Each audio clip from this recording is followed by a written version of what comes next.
ये तीसरी बार दिल्ली एनसीआर के क्षेत्र के अंदर भूकंप के झटके महसूस किए गए हैं। इससे पहले 3 अक्टूबर को भी 6.2 की तीव्रता का जो भूकंप आया था उत्तरी क्षेत्र के अंदर, उसके तगड़े झटके महसूस किए गए थे। और इसके अलावा 15 अक्टूबर को भी तगड़े झटके महसूस किए गए थे। और अब जो 3 नवंबर को भी जो भूकंप आया है, इसमें भी जो रिक्टर स्केल पर इसकी तीव्रता है वो 6.4 आंकी गई है।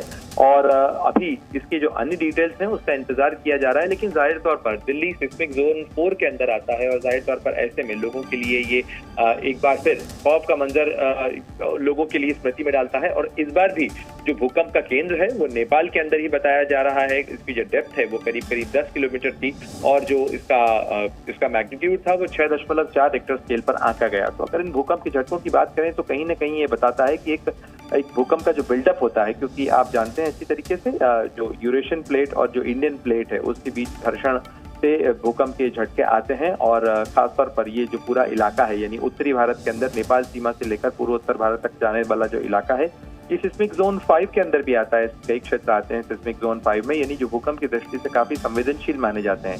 और अगर आप दिल्ली, देश की जो राष्ट्रीय राजधानी है, उसका भी बड़ा क्षेत्र जो है वो सिस्मिक जोन 4 में आता है, यानी भूकंप के हिसाब से ये बेहद संवेदनशील माना जाता है। और इसीलिए यहाँ पर भूकंप के तेज झटके महसूस किए जाते हैं। और अब यहाँ आशंका और अंदेशा भी इस बात का बना रहता है कि बड़ा भूकंप कहीं अगर इस इलाके में आया तो कितनी तबाही हो सकती है।